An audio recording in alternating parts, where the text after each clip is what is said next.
Cher Tidiane, on commence avec l'ARTP qui sanctionne durement les opérateurs de téléphonie mobile pour manquement à la qualité. Oui, l'Agence de régulation des télécommunications et des postes a eu la main lourde et l'a appliqué des sanctions conformément à l'article 177 du Code des communications électroniques.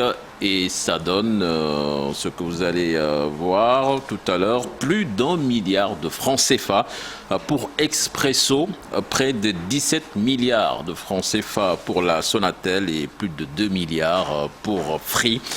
La RTP a pris cette décision suite à une campagne de mesure de la qualité de service et de la couverture des réseaux mobiles 2G.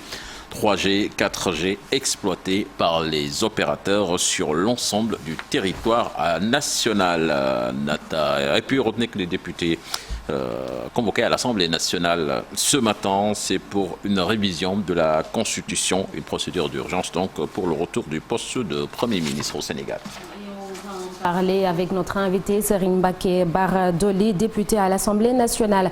Marche de frappe et Y'en a marre, Jami Réumi joue les médiations. Oui, la marche de Y'en a marre, donc prévue de 16h à 19h, interdite par l'autorité administrative, motif risque de trouble à l'ordre public.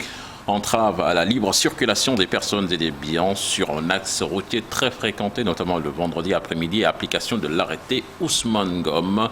Mais Y'en a marre qui maintient sa manifestation, mais aux dernières nouvelles, on fait savoir que Jami Réumi a entamé une médiation pour pousser à Y'en a marre à surseoir cette manifestation.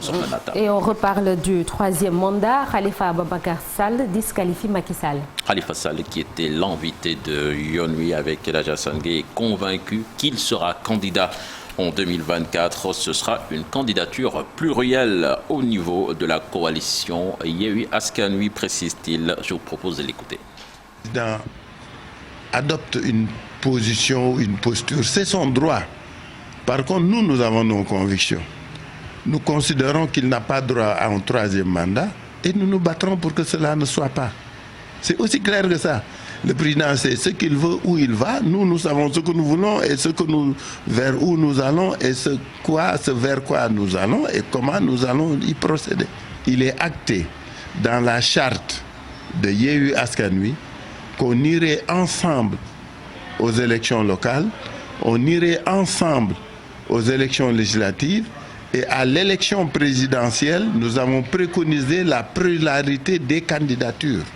C'est acté. Vous savez, cette coalition, elle est forte. Il ne peut pas y avoir 2 présidents dans un pays. Un sera président en 2024. Chacun de nous voudrait que ce soit lui. Mais Dieu, lui, sait qui sera le président. Mais dans Yewwi, le candidat le mieux placé d'entre nous aura le soutien de tout le monde, Inch'Allah. L'ancien maire de Dakar, Khalifa Ababacar Sall, qui était l'invité de Yoon avec El Hadji Assane Gueye sur la RFM.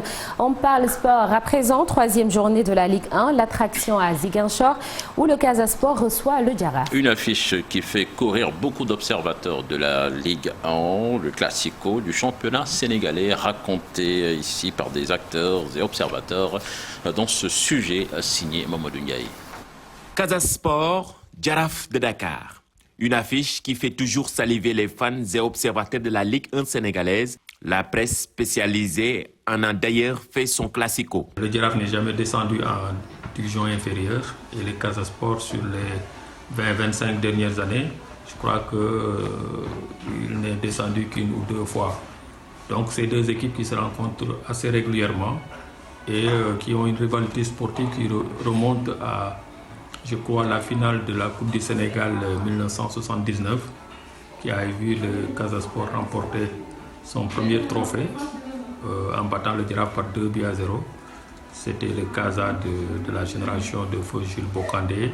Ça me plaisait en tant que jeune reporter sportif d'essayer de mousser ça, de faire beaucoup de reportages d'avant-match et de vraiment faire tout pour que cette affiche-là ait écho dans la presse et chez les amoureux du foot local. Et je pense que pendant les premières années du professionnalisme, c'est vraiment l'affiche qui a eu beaucoup plus d'effervescence. Casa Sport, Jaraaf, un match que les joueurs des deux équipes attendent avec impatience et qui engendre des souvenirs impérissables. Joué aussi championnat en 2010, on les a battus 3-0 à Ziguinchor.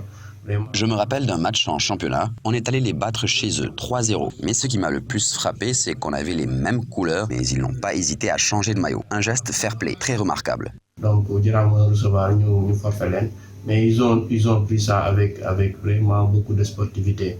Moins tendu que ne l'étaient les matchs Casa Sport, Jeanne d'Arc de Dakar, Casa Jaraaf, en dépit de la rivalité sportive, est un match où domine très souvent le fair play. Casa Sport Jaraaf, donc ce sera ce samedi à Ziguinchor. Le tableau donc de la troisième journée de la Ligue 1 qui va se jouer à partir de demain avec l'AS Douanes qui va recevoir Dakar Sacré-Cœur à 16h30, Djambar qui reçoit le Guédiawaye Football Club à 16h30, Casa Sport Jaraaf, US Gorée à 16h30, dimanche qui reçoit Tenguet FC, AS Pikine recevra également à 16h30, Mour Petite Côte, Seneps qui reçoit le Ndiambour de Louga à 16h30 et puis à Saint-Louis. La Lingarde de Saint-Louis, à la même heure, reçoit Génération Foot. Le comité directeur de la Fédération sénégalaise de football a vécu ce jeudi, entre autres décisions prises, la création d'un comité ad hoc pour moderniser, nous dit-on, la Fédération sénégalaise de football avec Abdoulaye Sow qui sera à la baguette. Je vous propose de suivre les explications de Seydou Sané, membre du comité directeur de la FSF, interrogé par nos confrères de la Fédération sénégalaise de football. La fédération, c'est son administration. Il faut une administration de qualité, mais qui répond aussi aux attentes des uns et des autres, qui répond aux attentes de la fédération, cette administration-là. Et c'est pourquoi nous pensons qu'il est nécessaire de la réorganiser pour qu'elle soit beaucoup plus performante. Et cette commission ad hoc va être présidée par Abdoulaye Seydou Sow. Il y aura à côté de Abdoulaye Seydou Sow, il y aura d'autres membres qui vont être vice-présidents, tels que Mme Adamandour, tels que Malan Diédiou, et comme rapporteur Pape Sidilo. Voilà donc les axes sur lesquels nous nous sommes évertués à faire. On discutera de cette actualité, de ce sujet, Nata, oui, avec Bakary Cissé. Ce sera dans le Djangat, dans la deuxième partie de cette émission. Voilà, c'était tout pour le 6h30 info de ce matin. Effectivement, merci beaucoup, cher Tidiane Diao. Et tu reviens un peu après 7h pour le journal en Wolof et sous forme de brève. Dans quelques instants, l'actualité hors du Sénégal avec Ibou Diouf.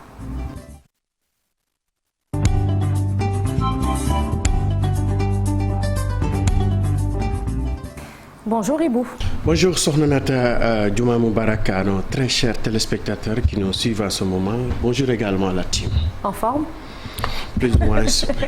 Quand c'est vendredi, c'est toujours bien. Ouais. L'actualité internationale que l'on démarre avec le Mexique. 53 migrants sont morts dans un accident de la circulation. Sornanata, il s'agit donc de 53 migrants tués dans un accident près de Guatemala. Au moins, ils sont tous originaires de pour la plupart de Guatemala et ont été tués jeudi dans un accident de camion dans le sud du Mexique, au Chiapas. Les migrants étaient entassés donc dans un camion.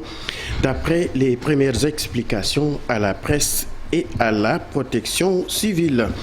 Burkina Faso, Niger, une centaine de terroristes neutralisés et leur matériel récupéré.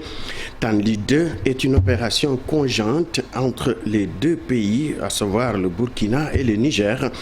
Elle est la deuxième phase de l'opération Tanli qui s'est déroulée en juin 2021. Conscients des enjeux de sécurité à leurs frontières communes, les deux États ont décidé de mutualiser leurs efforts pour faire face à la menace terroriste. Au Cameroun, 2 morts dans des violences ethniques entre pêcheurs et bergers. Des pêcheurs mousgoum venus de toutes parts ont attaqué des quartiers peuplés principalement de bergers arabes, Kao et Koussiri, a déclaré le préfet Lazare Ndongo sur la CRTV. Bilan, 2 morts et plusieurs blessés dans l'extrême nord du Cameroun.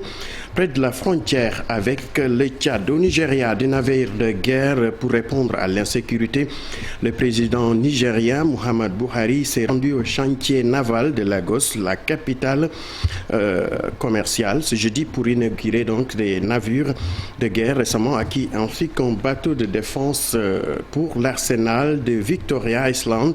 Le bateau inauguré est le troisième donc de sa série à être construit par la marine nigériane. Dans son allocution, le président a rappelé l'importance d'une marine équipée à l'heure où le Nigeria est en proie à la piraterie, notamment dans le golfe de la Guinée. Emmanuel Macron a souhaité hier jeudi une Europe qui sache protéger donc ses frontières face aux crises migratoires, notamment par une réforme de l'espace Schengen. Lors d'une conférence de presse, le président français, la présidence française de l'Union européenne, il a souhaité donc la mise en place d'un pilotage politique de l'espace Schengen à travers des réunions régulières des ministres européens en charge de ces questions. Et Sornanata, pour terminer donc cette version française, tabagisme dont le but d'éliminer la consommation du tabac, la Nouvelle-Zélande va interdire la cigarette pour les futures générations. Toute personne née après 2008 ne pourra plus acheter de cigarettes ou de produits du tabac de son vivant en vertu d'une loi qui devrait être promulguée prochainement.